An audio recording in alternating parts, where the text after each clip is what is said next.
નમસ્કાર મારા વહાલા ગુજરાતી મિત્રો, જાગો જોગી જાગો ચેનલમાં આપનું સ્વાગત છે. તો આજે આપણે વાત કરીશું કે અસલી મંદિર કયું છે અને આપણે તેને કેમ ભૂલી ગયા છીએ. તો મનુષ્યની બેહોશીનું કારણ મંદિર જ છે અને મંદિરે મંદિરને ભૂલાઈ દીધું છે. જેમ મુશ્કેલી તમને મુશ્કેલીમાં મૂકી દે એવી જ રીતે મંદિરે મંદિરને ભૂલાવી દીધું છે. તો આજે આપણે જોઈએ છીએ કે હિન્દુ ધર્મમાં સૌથી વધારે મંદિર બની ગયા છે અને ભગવાનની દેવીના દેવતાના અસંખ્ય મૂર્તિઓ પણ બનાવી દીધી છે. તો પહેલાં તો આ મંદિર અને મૂર્તિઓ બનાવવાનું રહસ્ય શું છે તે જાણી લઈએ. અને શું મંદિર અને મૂર્તિઓ આપણે હૃદયના ભાવથી બનાવી છે? તો ના, બિલકુલ નહીં. કેમ કે હૃદય તો તમને સત્ય તરફ ખેંચી જાય છે. જ્યારે તમે મંદિર બનાવો ત્યારે પહેલી વાત તો આપણે હૃદયનો અવાજ સાંભળવા માગતા જ નથી. હૃદયથી મોટો આપણો કોઈ મિત્ર નથી. આપણે કોઈ પણ કાર્ય કરતા હોય તો તમે જુઓ, ખરાબ આપણે કાર્ય કરતા હોય કે અયોગ્ય કાર્ય આપણે કરતા હોય તો હૃદય પહેલાં ના જ પાડી દેશે કે આ ના કરાય. પણ આપણે એટલા બધા બેહોશીમાં છીએ કે આપણે હૃદયની વાત સાંભળવા તૈયાર જ નથી.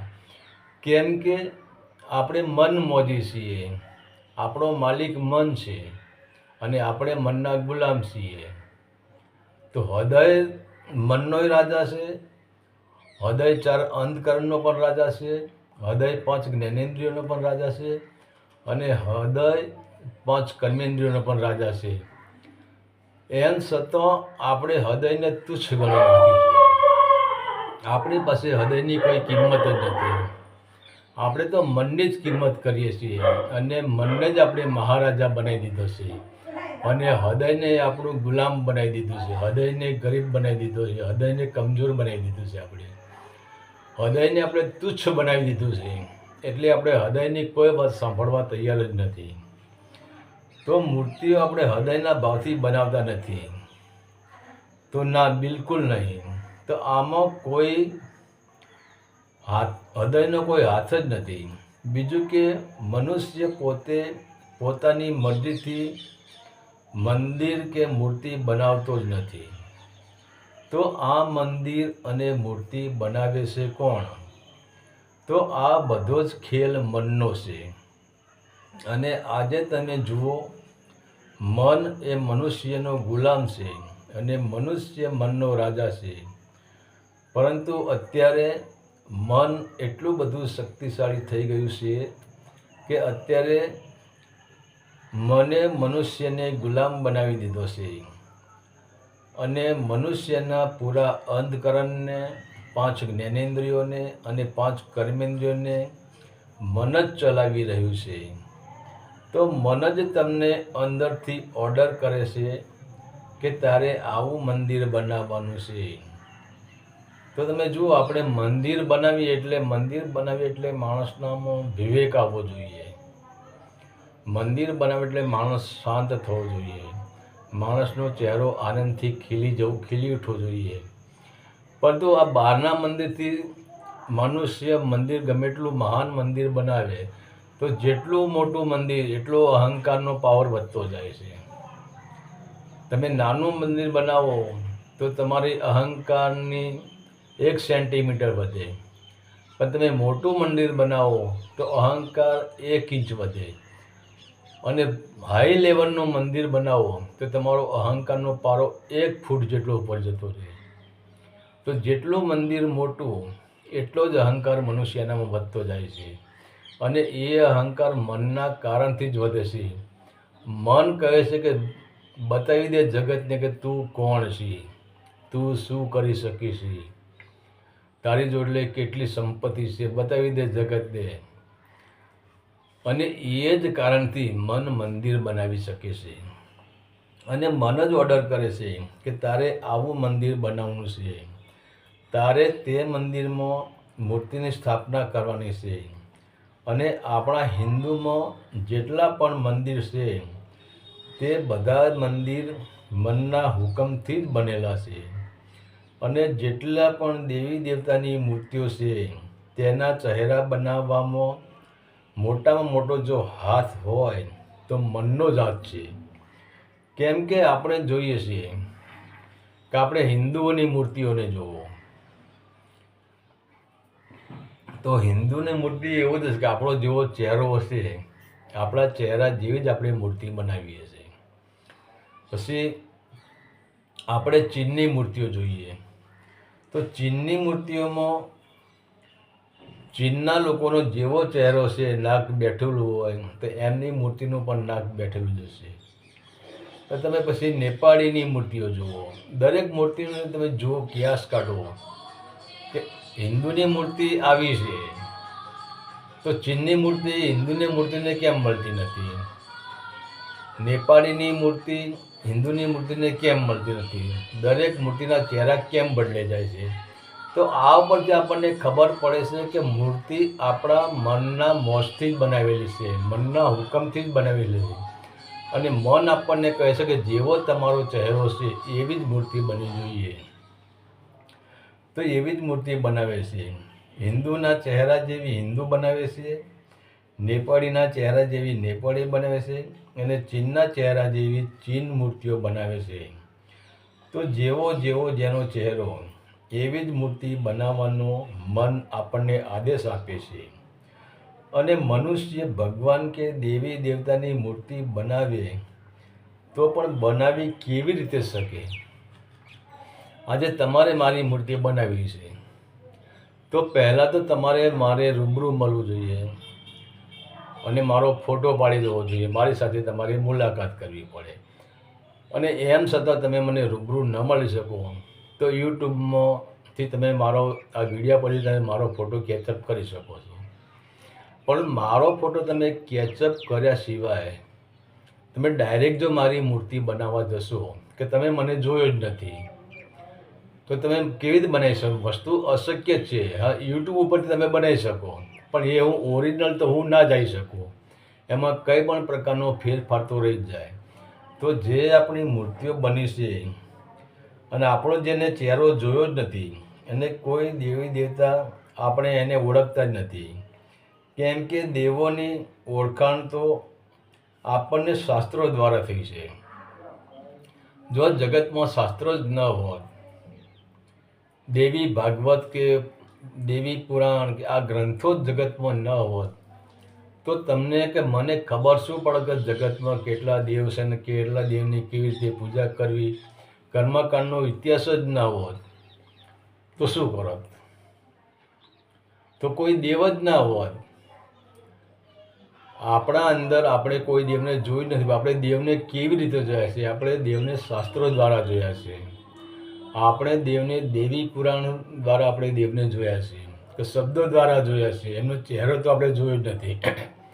તો શબ્દથી આપણે કલ્પના કરી શકીએ, શબ્દમાં આપણે એની કલ્પનાથી આપણે એક મૂર્તિ બનાવી શકીએ.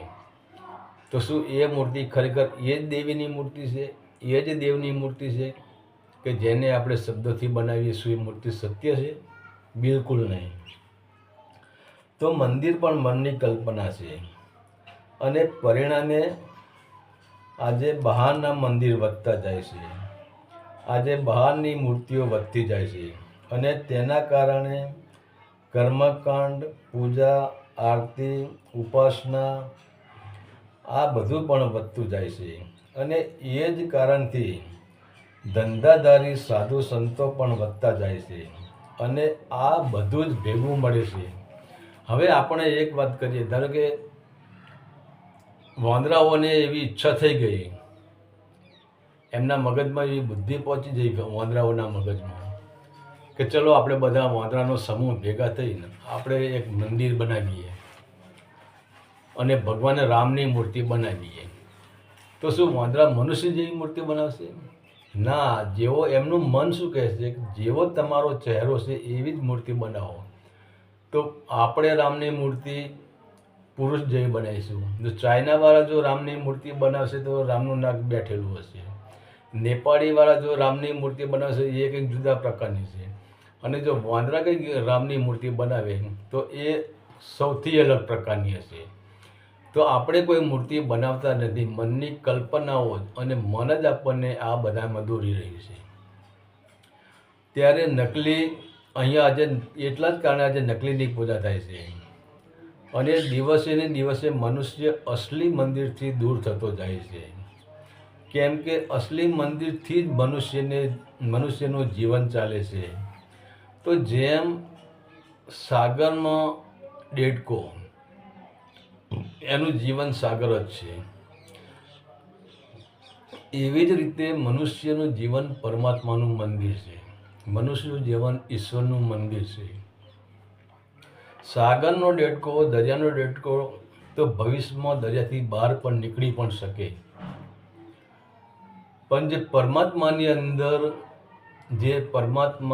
અંદર જે મનુષ્ય રમી રહ્યો છે, જે મંદિરમાં ફરી રહ્યો છે,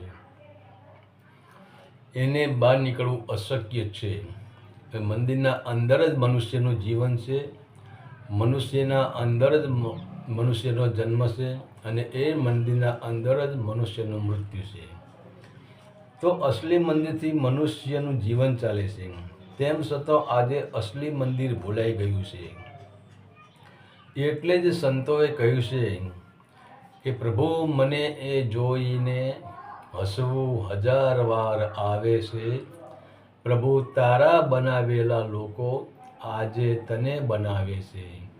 તારા જ બનાવેલા લોકો આજે તને બનાવે છે. તો આ મંદિર અને મૂર્તિઓ અને કર્મકાંડે મનુષ્યની ઉર્જાને મારી નાખી છે. અને એટલે જ મનુષ્ય એટલો બધો કમજોર બની ગયો છે કે ખુદ પરમાત્માએ આ વિરાટ મંદિરને બનાવી રાખ્યું છે. અને તે પરમાત્માના મંદિરમાં જ મનુષ્ય રહે છે. અને એ જ પરમાત્માનો પ્રસાદ, જેમ કે અનાજ, પાણી, હવા, અગ્નિ, ફળ, કંદમૂળ, પ્રકાશ, અંધકાર, આ બધો જ પરમાત્માના મંદિરનો પ્રસાદ લઈ રહ્યો છે અને જીવન જીવે છે. તેમ છતાં અસલી મંદિરને ભૂલી ગયો છે. એટલે જ કહેવાય છે, એટલે છેલ્લે સંતોએ કહી દીધું છે, લોકોને જાગૃત કરવા માટે સંતોએ તો ઘણા બધા પ્રયત્ન કર્યા છે, પરંતુ મનુષ્ય એટલો બેહોશીમાં છે, મનુષ્ય એટલો અજ્ઞાનતામાં ભરેલો છે કે સંતોના શબ્દો એ સ્વીકારી શકવા આજે તૈયાર જ નથી. એટલે સંતોએ કહ્યું છે કે મંદિર તારું વિશ્વ રૂપાળું, સુંદર સર્જન હારા રે, નથી પૂજારી નથી કોઈ દેવા, નથી આ મંદિરને તાળા રે. હવે એક આપણે યાદ કરીએ કે પરમાત્માને જો રોશનીની જરૂર હતી તો એને ચંદ્ર અને સૂરજ પરમાત્માની આરતી ઉતારી રહ્યા છે. અસંખ્ય તારાઓ ટમટમી રહ્યા છે, એનું ડેકોરેશન કરી રહ્યા છે પરમાત્માના મંદિરમાં. અને કુદરતની સૌંદર્ય તમે જુઓ, એ પરમાત્માના મંદિરને સુશોભિત કરી રહ્યું છે. તો આપણે એક નાના સંતો આપણું ટમટમિયું, એ પરમાત્માના મંદિરને આપણે નાનું ટમટમિયું આપીએ દીવો, ક્યાં દીવાનો પ્રકાશ ને ક્યાં સૂર્યનો પ્રકાશ. ભલે એ આપણી ભાવના છે, એ 2 નંબરની વાત રહી, પરંતુ એક વસ્તુ છે કે આપણે જો આપણી ઉર્જા ક્ષીણ થઈ ગઈ હોય, આપણી ઉર્જા કમજોર થઈ ગઈ હોય, તો એનું મુખ્ય એક જ કારણ છે કે જે આપણે બહારના મંદિર બનાવ્યા, અને એ બહારના મંદિર અને બહારની મૂર્તિઓએ આપણને અસલી પરમાત્માના મંદિર સુધી પહોંચવા દીધા નથી. આપણી ઉર્જાને ત્યાં ખંડિત કરી નાખી છે, આપણી ઉર્જાને લંગડી બનાવી દીધી છે, આપણી ઉર્જાને કમજોર બનાવી દીધી છે. હરિ ઓમ તત્સત. આદેશના પ્રણામ.